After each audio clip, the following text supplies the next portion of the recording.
They say your life flashes before your eyes when you die.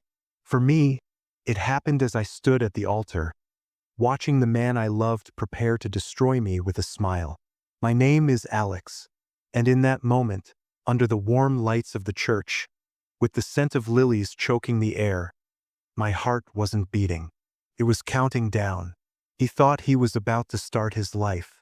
He had no idea I was about to end his. I burned my own fairy tale to the ground before it could burn me. If you've ever had your soul ripped out by someone you trusted, if you've ever screamed into a pillow so no one would hear your world breaking, then you are not alone. Welcome to our sanctuary. This is the place where we turn our scars into armor.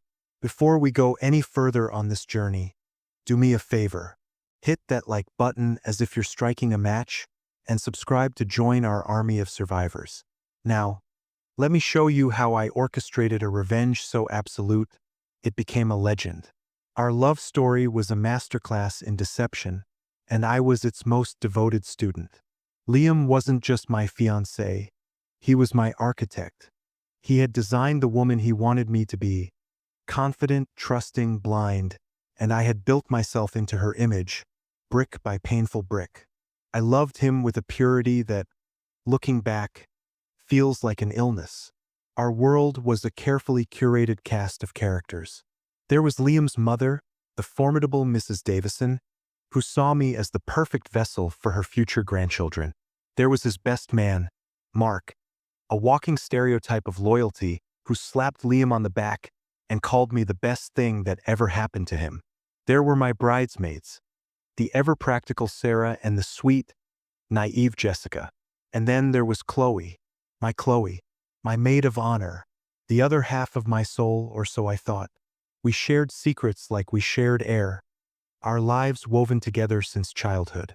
She was the vault where I kept my deepest fears. I never imagined she was the one stealing them. The betrayal didn't begin with a bang. It began with whispers, a change in the air. Liam started treating his phone like a vital organ, never letting it in his side. He'd smile at a text, and when I'd ask, he'd say, "Just Mark, being an idiot." He started needing space, long drives to clear his head after a tough day with his boss, Mr. Henderson. Chloe, too, became a ghost in her own skin.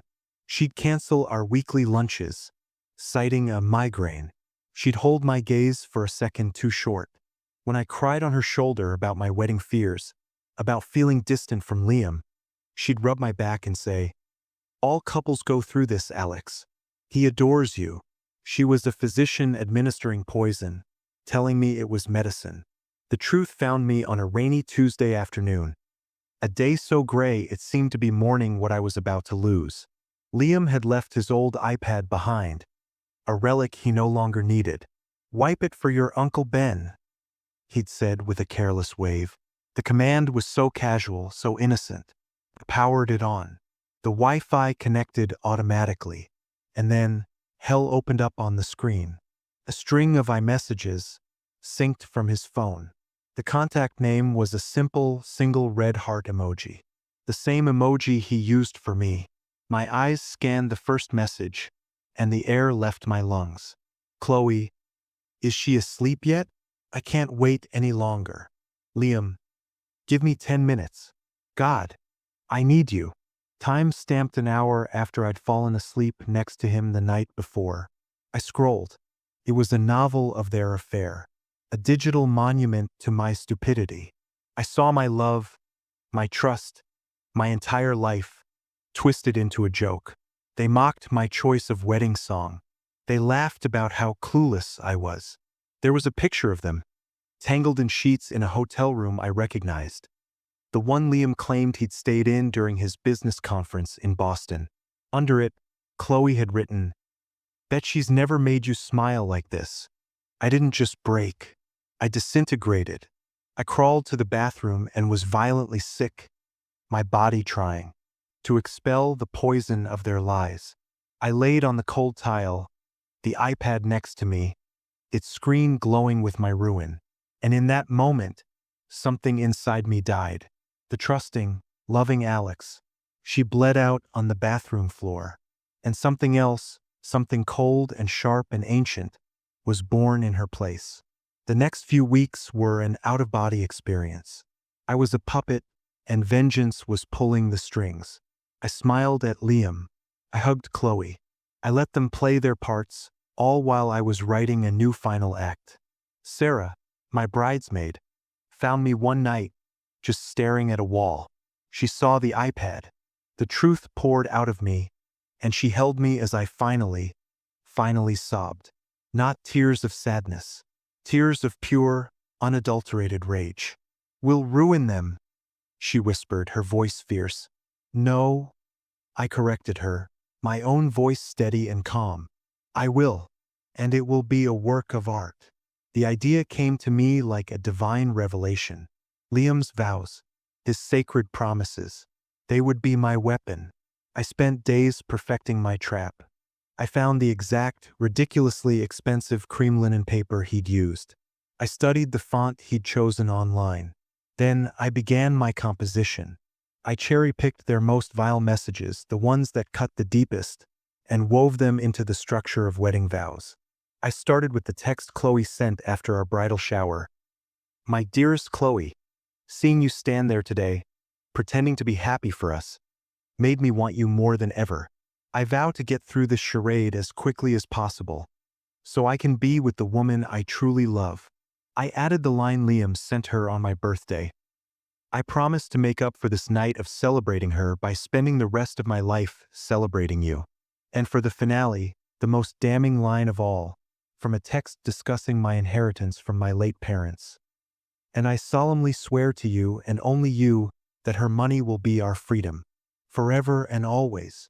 The night before the wedding, armed with my masterpiece of betrayal, I slipped into Liam's suite.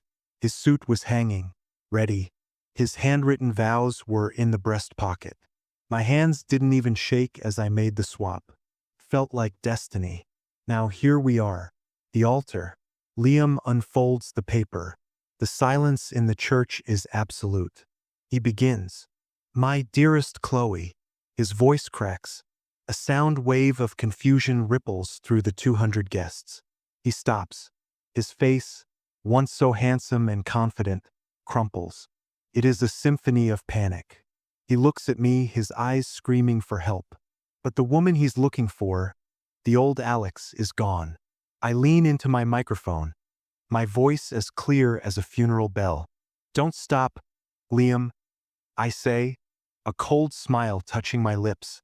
"Everyone here deserves to hear the promises you really wanted to make today." The church erupts in frantic whispers. Chloe looks like she's about to faint. I watch Liam's mother's face collapse as understanding dawns. I take the paper from his paralyzed hand. I hold it up.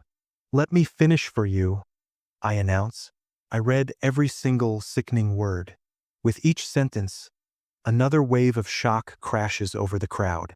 When I get to the part about my inheritance, a collective, horrified gasp fills the sanctuary. My Uncle Ben stands up, his face a mask of thunder. I let the final words hang in the air. Then I turn not to Liam but to the audience, to our families, our friends. "The wedding is over," I say, my voice ringing with newfound power. "My life with this liar is over. But this," I say, gesturing to the lavish floral arrangements, the string quartet, the magnificent hall. "This is not a funeral. It's a rebirth. So please go to the reception hall. Eat, drink, and celebrate with me. Because today is the first day of my real life." I dropped the paper. I dropped the microphone.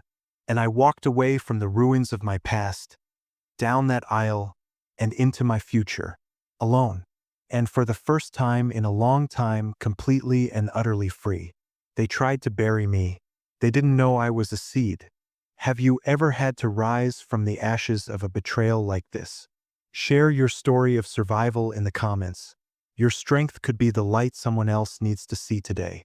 And if you believe that the strongest hearts are the ones that have been broken and healed, show your support by hitting like and subscribing. Welcome to the family. Your story is safe here.